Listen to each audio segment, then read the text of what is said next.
وبدأ إدراكنا يكبر، بدأنا نشوف أحداث حوالينا تبان إنها غريبة زي الحدث ده. فبعض الناس مننا الحقيقة سألوا سؤال: ليه؟ ليه ده حصل وسببه إيه؟ وليه الناس دي يجرى لها كده وذنبهم إيه؟ سؤال بيتقال في الوقت ده، وسؤال ظاهريا منطقي، وسؤال بنبقى عايزين نعرف نجاوبه إزاي. بصوا، أنا عايز بس أقول لحضراتكم على نقطة في الأول. لو حضراتكم متخيلين إن أنا جاي أقول لكم إيه حكمة ربنا من الأحداث دي وسماح ربنا، يبقى أنا بضحك عليكم. أولاً، لو حد فيكم متخيل إن أنا جاي أكلمكم عن حكمة ربنا في الموضوع ده، يبقى أنا بضحك عليكم.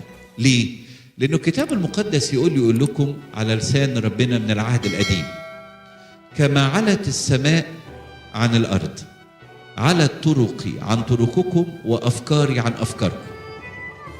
يعني علو السماء عن الأرض هو البعد ما بين أحكام ربنا وأحكامنا، وحكمة ربنا وحكمتنا، وطرق ربنا وطرقنا. وكأنه ربنا بيقول لنا: أولا ريحوا عقولكم، في حاجات مش هتفهموها وفي حاجات مش هتعرفوها. ليه؟ لأنه الحقيقة ربنا مختلف في قدراته ومعرفته عن قدراتنا ومعرفتنا. وده أول مبدأ مهم في التعامل مع الأحداث دي. يعني إيه؟ يعني الكتاب المقدس يقول لنا أنه لكل شيء تحت السماء وقت. لكل حاجة تحت الأرض في الدنيا اللي احنا عايشين فيها دي، كل حاجة ليها إيه؟ وقتها. فللميلاد وقت وللموت وقت. للميلاد وقت وللموت وقت. للفرح وقت وللحزن وقت. كل حاجة في الدنيا عند ربنا ليها إيه؟ وقتها.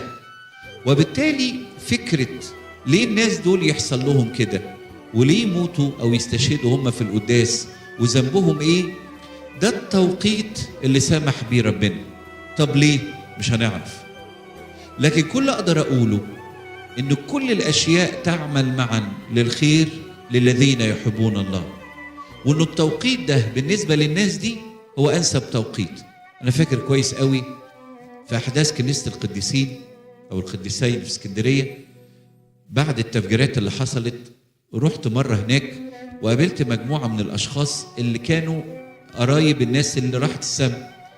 فلو تعرفوا قد إيه الناس اللي راحت السماء دي كان مستعدين وكانوا جاهزين وكانوا بصورة أو بأخرى حاسين، تستغرب إنه إزاي الناس دي ربنا لما اختار عرف ينقي. في ناس كانوا مع بعض اختار حد وساب التاني. ليه؟ لأن هو بيعرف ينقي، هو بيعرف يختار. حتى الانتقال له وقت، ولأن لكل شيء تحت السماء وقت، فالاختيار ليه وقت. وده يأكد فكرة ذكرت أو قصة حقيقية ذكرت في سفر من أسفار العهد القديم، وهي قصة حزقيا الملك.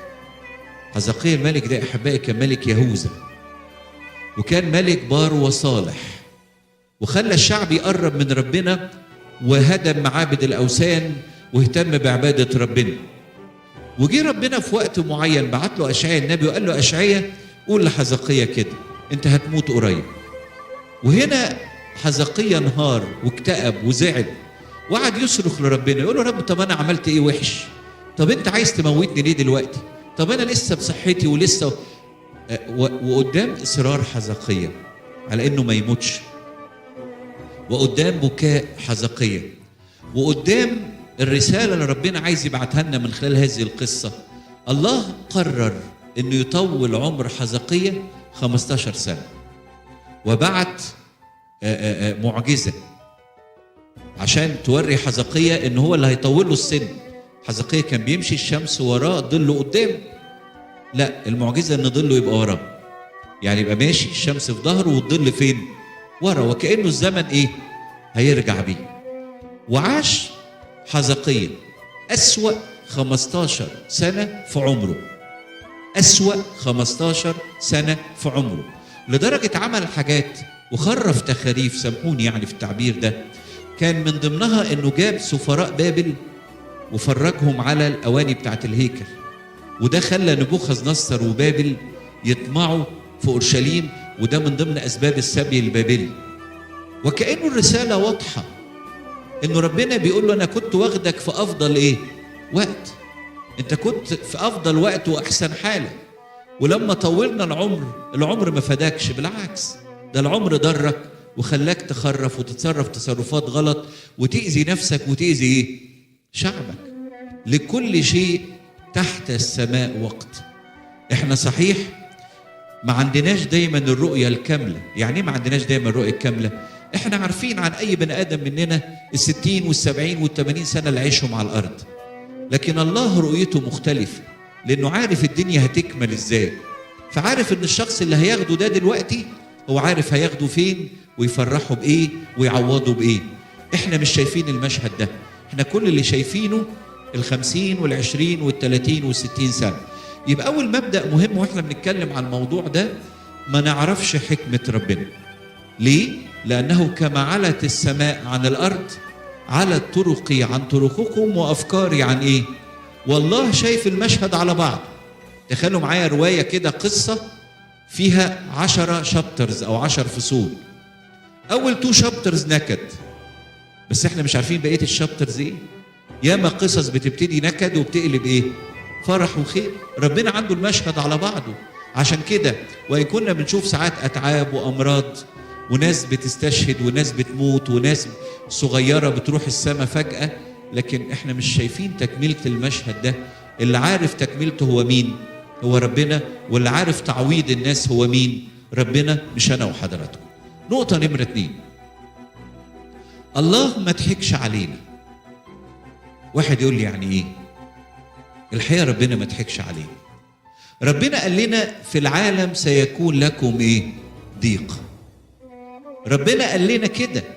انا وحضراتكم مش عايشين في الملكوت ولا عايشين في الفردوس، احنا عايشين على الارض. والارض تطلق عليها ارض الشقاء. ليه ارض الشقاء؟ لانه الحقيقة احنا عايشين في عالم وضع في الشرير، وبالتالي الشر اللي في العالم هو اللي عامل المشاكل والكوارث دي. احنا عايشين في عالم قد وضع في الشرير، عالم مليان بالاضطرابات والامراض والاتعاب، عالم معروف فيه انه جسد الانسان كل ما يكبر كل ما يتعب، كل ما الركب تخشن والظهر يتوجع والعينين تقل في النظر، ده معروف. احنا عايشين في هذا العالم. وهنا يظهر بعض الاشخاص يقولوا طب ليه ربنا يحطنا في العالم ده؟ ليه ربنا هو ابونا الحنين اللي بيحبنا يجيبنا في العالم ده؟ الحقيقة ربنا ما جابناش في العالم ده، ربنا جابنا في الجنة. أنا وحضراتكم اتولدنا فين أو جينا فين؟ آدم وحواء جم في الجنة يعني نائبين عن البشر. وبالتالي ربنا لما جابنا فين يا أحبائي؟ في الجنة. طب إمتى الجنة تحولت للعالم؟ إمتى الجنة وضعت في الشرير؟ لما الخطية دخلت إلى الجنة، لما الخطية دخلت إلى العالم، لما الشر بقى موجود في الدنيا، بقى الشر ده سبب أساسي والخطية دي سبب أساسي في فساد الطبيعة. ولما الطبيعة فسدت كل حاجة إيه؟ باظت.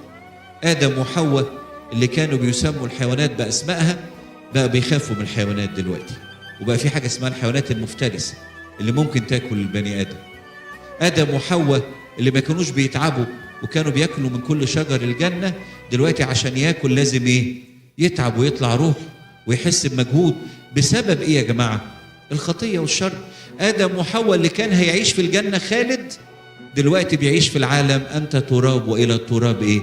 تعود. كل ده سببه ايه؟ الخطية، الشر اللي دخل للعالم. يجي بعض الأشخاص ساعات يقولوا يا ابونا برضو ده منطق، يعني آدم وحواء يغلطوا وإحنا اللي نتعاقب؟ يعني إحنا ذنبنا إيه؟ طب ما آدم وحواء كلوا من الشجرة وكسروا الوصية والعالم باظ. طب إحنا كناس ما بنغلطش وكناس ما عندناش خطايا وكناس في منتهى البراءة، ذنبنا إيه؟ هو الحقيقة وإحنا كده؟ هو إحنا مش كده أصلا. إحنا هنعمل زي اللص اليسار. مش كان فيه لصين؟ المسيح لما اتصلب ليه المجد مش كان فيه لصين؟ واحد على يمينه وواحد على إيه؟ يسار. في الأول الاتنين كانوا بيعايروه. هو أنت ليه سايبنا نتبهدل؟ هو أنت ليه سايبنا نتصلب؟ بنسمع عنك إنك بتعمل معجزات وبتقوم أموات وبتشفي أمراض، ساكت ليه؟ فالاتنين في الأول كانوا بيعملوا إيه؟ بيعايروه. لكن بعد شوية اللص اليمين ضميره صحي، عرف انه كان غلطان وانه كان خاطي، عرف انه كان شرير وانه مسؤول عن اللي بيحصل له. فبدأ يكلم اللص اليسار يقول له ايه؟ اما تخشى او تخاف الله؟ نحن بعدل جوزينا. يعني ايه نحن بعدل جوزينا؟ يعني احنا نستحق الحقيقة. العالم اللي وضع في الشرير ده مش جاي بس من خطية آدم وحواء، لكن جاي من خطايانا اللي لغاية دلوقتي بنقع فيه. ما احنا مفروض في عهد النعم، والمسيح جه مات عشاننا، وخدنا طبيعة جديدة في المعمودية، والإنسان العتيق مات. حصل ولا ما حصلش؟ حصل. ومع ذلك بنرجع للخطية وبنحب الخطية وبنتعامل مع الخطية على أنها أمر إيه؟ عادي، وكل الناس بتعمل كده. إذن خلي بالكم، العالم المؤلم سببه إيه؟ الخطية. وطول ما أنا وحضراتكم سايبين نفسنا للخطية يزداد العالم إيلاما، ويزداد شرا، ويزداد اضطرابا، ويزداد فقدان سلام. هيزداد لأن في خطية وشر. وعشان كده معلمنا بولس الرسول في مرة بيقول كده في أحد رسائله: هيجي وقت ستعتق فيه الخليقة من عبودية الفساد إلى حرية مجد أولاد الله. احنا عايشين على الرجاء ده، إنه يجي وقت الخليقة الفاسدة دي يحصل لها إيه؟ تتجدد وتتغير وتتصلح، ويبقى مفيش خطية في العالم، ونعيش مع ربنا فرحانين بدون ألم بدون وجع. ويقول الكتاب كده: يمسح الله كل دمعة من عيونهم، لا يكون وجع ولا ألم ولا صراخ، لأن الأمور الأولى قد مضت. يبقى أول حاجة مش هنعرف، لأنه كما علت السماء عن الأرض علت طرقي عن طرقكم وأفكاري عن أفكاركم. كل حاجة عند ربنا ليها وقت، وربنا عارف بيعمل إيه. الحاجة التانية، الحقيقة ربنا ما تحكش علينا، قال لنا في العالم سيكون لكم إيه؟ ضيق. خلي بالكم، في العالم هيبقى فيه مشاكل. طب الضيق ده سببه إيه؟ الخطية. مين اللي اشترك في الخطية؟ كلنا. ده بولس الرسول يقول: الخطاة الذين إيه؟ أولهم أنا. لكن المسيح يطمنا يقول: ثقوا أنا قد غلبت العالم. يعني في العالم سيكون لكم ضيق، لكن انتوا مش لوحديكم. عشان كده دي النقطة الثالثة. النقطة الثالثة يا أحبائي إنه ربنا ما تخلاش عننا. يعني إيه ما تخلاش عننا؟ يعني ربنا كان لما يلاقينا بنعمل خطية والعالم فسد يعمل إيه؟ يخلص من العالم كله ويخلق له خليقة جديدة تسمع كلامه، مش كده ولا إيه؟ لكن ما عملش كده. هو أب وخايف على أولاده، فيعمل إيه؟ يقول: عظيم هو سر التقوى، الله ظهر في الجسد. يعني إيه؟ يعني الإيمان الوحيد اللي في العالم اللي بيتكلم على تجسد الإله هو الإيمان المسيحي. إنه والكلمة اللي هو ابن الله صار، يعني أخذ جسدا، مش كده؟ المسيح هو ابن الله أو الله المتجسد الظاهر في الجسد. ولو سألنا نفسنا سؤال كمسيحيين، هو الكتاب المقدس بيقول لنا ليه المسيح ظهر في الجسد؟ لأسباب كتير، لأسباب كتير، لكن من ضمنها يقول معلمنا بولس الرسول كده: المسيح اللي ظهر في الجسد وشبهنا في كل شيء ما عدا الخطية. عمل ده ليه؟ عمل ده عشان معلمنا بولس الرسول يقول لنا كده: لأنه فيما هو قد تألم مجربا يقدر أن يعين المجربين. يعني إيه؟ يعني ولأنه ربنا خد جسد، ولأنه ربنا شبهنا في كل شيء ما عدا الخطية، فهو قد تألم مجربا. تعرض للظلم، تعرض للفقر، تعرض للسمعة غير الجيدة، تعرض للكلام الصعب، تعرض للصليب، تعرض للطعن، تعرض للشوك، تعرض للموت الجسدي، تعرض لكل ده. ليه؟ عشان يقول لي ويقول لكم: لأنه فيما هو قد تألم مجربا يقدر أن إيه؟ يعين المجربين. وتلاحظوا حضراتكم السيد المسيح ليه المجد لما خد جسد وبقى في وسطينا على الأرض اختار دايما أقل حاجة في كل حاجة. اختار دايما أقل حاجة في كل حاجة. يعني يا رب تتولد في أهلي مستشفى، يقول لك مستشفى؟ ده أنا هتولد في مزود بقر. دلوقتي طبعا لو واحدة من بناتنا ولدت في مستشفى 5 نجوم هتبقى عايزة 7، ولو 4 نجوم تفضح جوزها مدى الحياة، لأنه الحقيقة كان مفروض يولدها في مستشفى إيه؟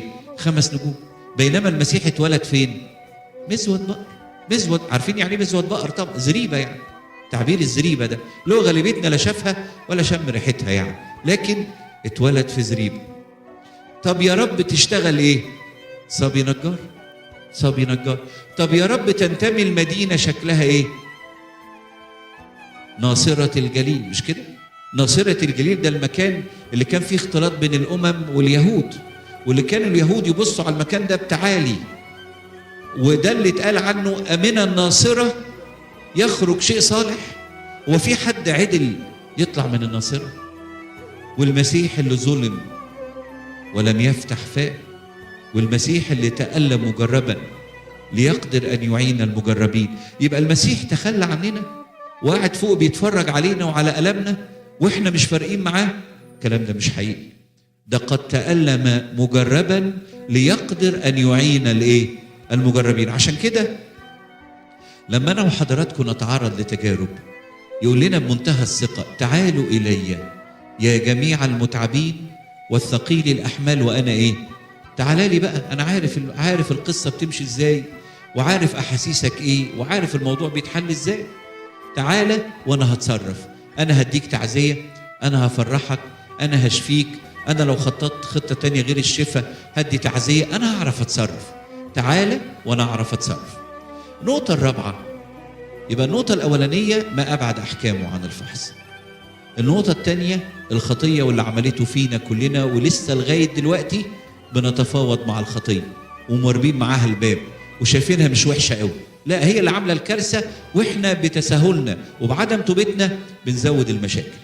والنقطة الثالثة أحبائي إنه المسيح لم يتخلى عننا، هو قد تألم مجربا ليقدر أن إيه؟ يعين المجربين. النقطة الرابعة، الله لما بيسمح ببعض الأحداث اللي بتحصل في الدنيا هو بيسمح بيها، وبيسمح إن إحنا قلبنا يتوجع عليها عشان نتدخل للحل. الله يستخدمنا للحل، ودي نقطة مهمة. يعني إيه أحبائي؟ يعني في بعض الأشخاص ساعات تقول له إيه؟ يقول لك يا ابونا أنا صعبان عليا الفقر قوي. تقول له حلو حبيبي، يعني ربنا محرك قلبك في الاتجاه ده؟ يقول طبعا. طب تحب تخدم؟ يقول لك اخدم ليه؟ هو ربنا يخلق الناس فقراء واشرب انا؟ يعني انا مالي؟ انا بس موجوع احتياطي، يعني انا موجوع لان انا عندي ضمير يعني، لكن هعمل ايه دي بقى؟ مش هعملها يعني، لكن انا اتأثرت. ليه ربنا يخلق ناس فقراء؟ ليه ربنا يسمح بحريق مش عارف فين؟ ليه ربنا ليه؟ طب هتعمل ايه يا حبيبي؟ ولا حاجه ولا حاجه. احنا بنضحك على بعض ولا ايه؟ واحنا الله عندما يحرك قلوبنا لنشعر بالآخرين، دي فرصة من ربنا لينا ان احنا نخدم الآخرين. نخدم الآخرين عشان نساعد الآخرين، نخدم الآخرين عشان نفرح الآخرين، نخدم الآخرين عشان في يوم من الأيام لما نقف قدام ربنا هيسألنا. على فكرة ده سؤال مهم وإجباري وكلنا لازم نجاوبه. ليه لما كنت جعان محدش أكلني؟ وليه لما كنت عطشان محدش شربني؟ ليه لما كنت مريض أو مسجون محدش إيه؟ زارني؟ ربنا هيسألنا السؤال ده، وهنا هنرد عليه كالعادة: حصل إمتى يا رب؟ هو فين الكلام ده؟ معقولة؟ متى رأيناك جوعان؟ متى رأيناك عطشان؟ متى رأيناك مريض؟ المسيح يقول لنا إيه؟ ليه لمجد: كل ما فعلتموه بأحد إخوتي الأصاغر فبي إيه؟ قد فعلتم. كل أعمال محبة تقدم لكل محتاج هي مقدمة لمين؟ لله شخصيا. كل فلوس بتديها لحد محتاج هي مقدمة لله. كل كلمة تشجيع بتديها لحد محتاج هي مقدمة لله. كل زيارة المريض وافتقاد لحد بعيد عن الكنيسة هي مقدمة لله. يعني أنا أسأل حضراتكم سؤال. النهاردة معلمنا ماري مرقس لما جه الإسكندرية علشان يكرز باسم المسيح، هو كان يعرفنا؟ يعني احنا كنا من بقية قرايبه؟ يعني هو كان من أهلنا وخايف علينا؟ لا الحقيقة مش كده. وكنا احنا عايشين في دنيتنا بقى، بنعبد إزيس وأوزوريس وتحتمس، وكنا في دنيا غير الدنيا، صح ولا لا؟ لكن هنا معلمنا ماري مرقس قال إيه؟ قال أنا مسؤول الحقيقة. ما قالش يا رب ليه خلقت المصريين ما بيعرفوش المسيح؟ مش كده؟ ليه خلقت المصريين ما بيعرفوش يعني ايه صليب؟ عمل كده؟ ما عملش كده. نسعى كسفراء عن المسيح كأن الله إيه؟ يعظ بنا. كل واحد فينا يخدم الخدمة اللي يقدر عليه، بس لازم نخدم الخدمة دي. وكل واحد فينا يبطل يركز في نفسه ويبطل يلوم ربنا انت ليه مش بتساعد الناس. طب ما الله بيشتغل مع الناس من خلالنا، والله اشتغل في الكرازة من خلال الآباء الرسل، والله اشتغل مع الفقراء من خلال ناس كتيرة قوي طلعت عشورها وطلعت فلوس تساعد بيها ناس فقراء وعالجتهم وخففتهم وعلمتهم. بيحصل ولا ما بيحصلش؟ يبقى هنا دي نقطة مهمة.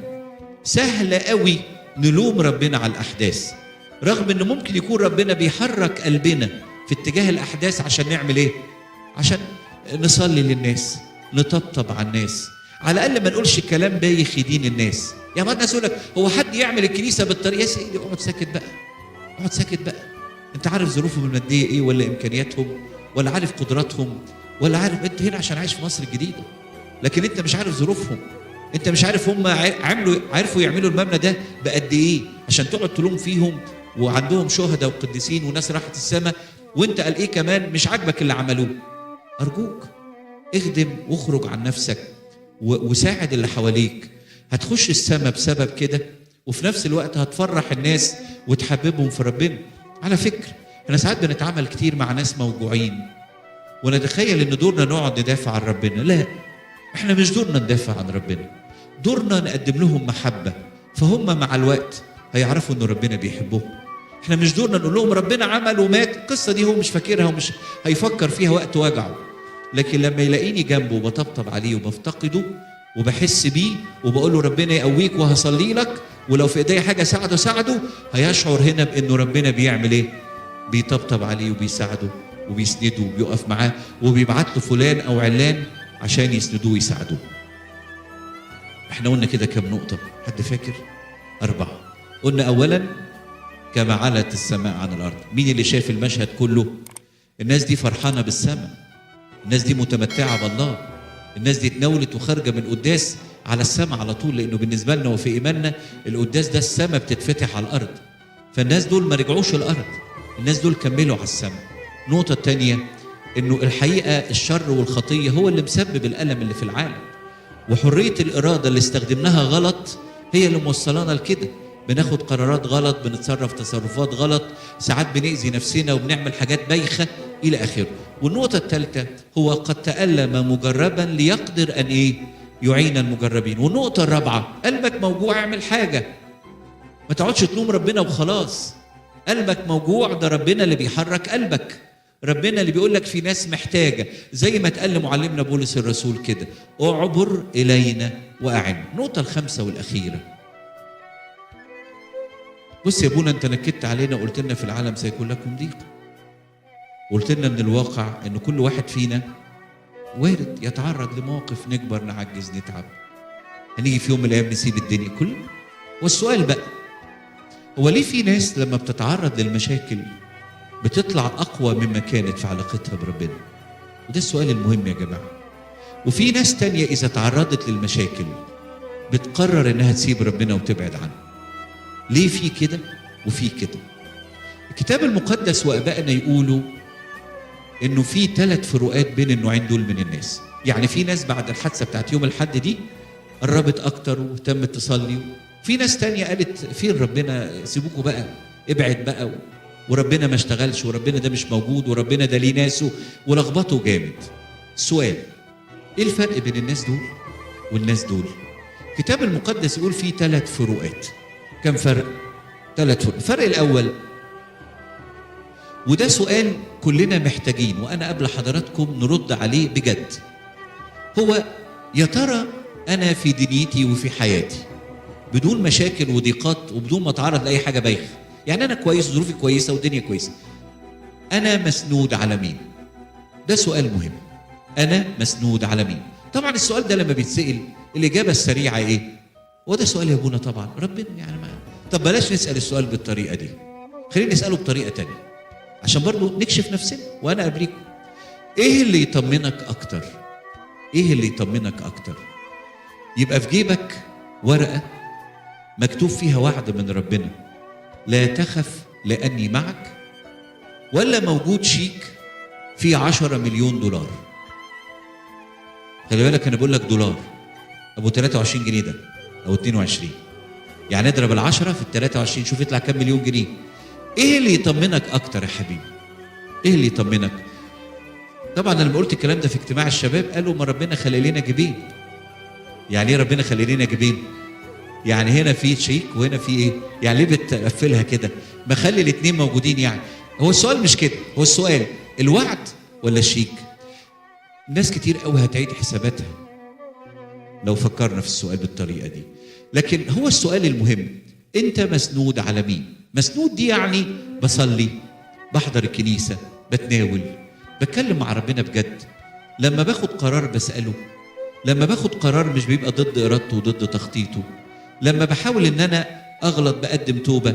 انت مسنود على مين؟ انت عايش مع مين؟ انت مسنود على دراعك؟ طب ما الكتاب المقدس يقول لك كده، على فهمك ايه؟ لا تعتمد، وملعون كل من اتكل على ذراع ايه؟ بشر. دي اول نقطه. اول فرق، الناس اللي عرفوا يعدوا التجربه والمشكله هو انسان مسنود على ربنا، عايش معاه، بيحبه، بيعمل معاه علاقه، بيقرا كتابه المقدس. دي اول نقطه. الفرق الثاني، بتشكر ولا لا؟ ده سؤال مهم. بتشكر؟ يعني شاكرين كل حين على كل شيء. وانا في الطبيعي قبل التجارب والمشاكل بشكر ربنا على الصحه، بشكر ربنا ان انا باجي الكنيسه، بشكر ربنا على غفرانه، بشكر ربنا على الجسد والدم اللي باخده، بشكر ربنا على ستره، بشكر ربنا على عطاياه، بشكر ربنا انه رغم ان الظروف صعبه لكن هو مديني ومش مش كاسفني ابدا. ده سؤال مهم. كثير الشكر لما يتعرض للضيقات والتجارب بيعديها بنعمه ربنا، لانه الحقيقه هو بيبقى شايف عمل ربنا. وحتى لو الموقف اللي مضايقه مزعله مش هيعرف يزعل من ربنا. ليه؟ لانه عارف ان ربنا وقف معاه في مواقف كتيره، وسنده في مواقف كتيره، وساعده في مواقف كتير. فعارف ان لو الامور دي مش ماشيه على مزاجه، لكن يسوع هو امس واليوم والى الابد. ربنا اللي كان معايا زمان هو معايا دلوقتي وهيبقى معايا بعد كده. فالشكر يساعد. وعشان كده من اكتر الامور اللي عدو الخير بيحاربنا فيها الشكر. لو الاجيال الكتيره اللي طالعه جديده كلها نسبه كبيره منها ايه؟ مش بتشكر. امكانيات ولادنا غير امكانياتنا خالص، العاب اطفالنا غير العابنا واحنا اطفال خالص، مش كده؟ ومع ذلك تلاقي الولاد ايه؟ والبنات مش شاكرين. ليه؟ هو ده فخ عدو الخير، انه ما يبقاش شاكر، عشان لما يتعرض لتجربه يعمل ايه؟ يبعد تماما عن الله. النقطه الثالثه والاخيره، انت وقت التجربه بتعمل ايه؟ ده سؤال. وقت التجربه بتعمل ايه؟ بصوا الاباء القديسين يقولوا لنا ايه؟ يقول وقت التجربه ما تقولش ليه، بس اجري عليه. بصوا التعبير ده حلو خالص. ما تقولش ليه، تقعدش بقى تسال واصله مش عارف ايه وده حصل ليه، هتضيع مجهودك وشيطان هيستك في افكار سودة وهيستفرد بيك وهيبعدك عنه. اوعى تقول ليه، لكن تعمل ايه؟ اجري عليه. روح لربنا، روح لربنا وصارع معاه. روح لربنا. احنا عندنا مزامير للصراع مع الله. واحد يقول لي يعني ايه يا ابونا الكلام ده؟ عندنا مزامير كده. الى متى يا رب تنساني كل النسيان؟ حتى متى تختفي في ازمنه الضيق؟ لماذا تقف بعيدا؟ مش كده؟ كلها مزامير لواحد عارف انه ربنا بيحبه بس زعلان، عارف انه ربنا بيهتم بيه، بس الحقيقه في وقت الضيق والتجربه هو بيقول له يا رب سايبني ليه؟ ودي نقطه مش غلط ومش مهم، ومش يعني مش غلط ان انا اقولها، ومش هتزعل ربنا ان انا اقولها، لكن المهم اعمل ده وانا في حضن ربنا. بصوا يا احبائي، في واحد يزعل من ابوه يسيب له البيت ويمشي، في واحد يزعل من ابوه ويتخانق مع ابوه وهو في حضن ابوه. ده غير ده خالص. فواحنا بنشكر واحنا بنصلي، لما تيجي اي مشكله او تجربه خلينا نتخانق مع ربنا، وخلينا نصلي لربنا، وخلينا نطلب ايدين ربنا ومعونه ربنا، واحنا عندنا ثقه ان ربنا اللي حبنا ومات عشاننا هو هيقف معانا وهيسندنا، وان ربنا يفعل كل الاشياء للخير للذين يحبون الله، وان ربنا اللي تألم مجربا يقدر ان ايه؟ ان يعين المجربين. يبقى 3 فروقات مهمين. الفرق الاول، انت مسنود على مين؟ علاقتك بربنا اخبارها ايه؟ بجد ولا تمثيل؟ لو تمثيل هتبقى مشكله، لانك يوم ما هتقع في تجربه او ضيقه الخبطه هتسمع فيك قوي. النقطة التانية، بتشكر ولا لأ؟ شاكرين كل حين على كل شيء، عشان لما نتعرض لأي حاجة يبقى احنا مأمنين نفسنا بعمل ربنا في حياتنا، وعندنا ثقة في ان في إله ضابط الكل بيهتم بينا وبيرعانا. والنقطة الثالثة والأخيرة، أرجوك ما تقولش ليه. أرجوك، لأنه كما علت السماء عن الأرض علت أفكاري عن أفكاركم وطرقي عن طرقكم. ولكن احنا محتاجين نجري على ربنا، نصارع معاه، نطلب منه معونة، نزن عليه. كل الحاجات دي ربنا اتكلم عنها في الكتاب المقدس، وهو قادر انه يعزي ويسند. شفنا ناس كان تجاربها صعبة وكان ربنا بيدي معونة وبيدي تعزية. ربنا يدينا وديكم نعمة ان احنا نفكر في الموضوع ده، وما نخليش عدو الخير ابدا يلعب في دماغنا، لان كل الاشياء تعمل معا للخير للذين يحبون الله، ولإلهنا المجد دائما ابدا.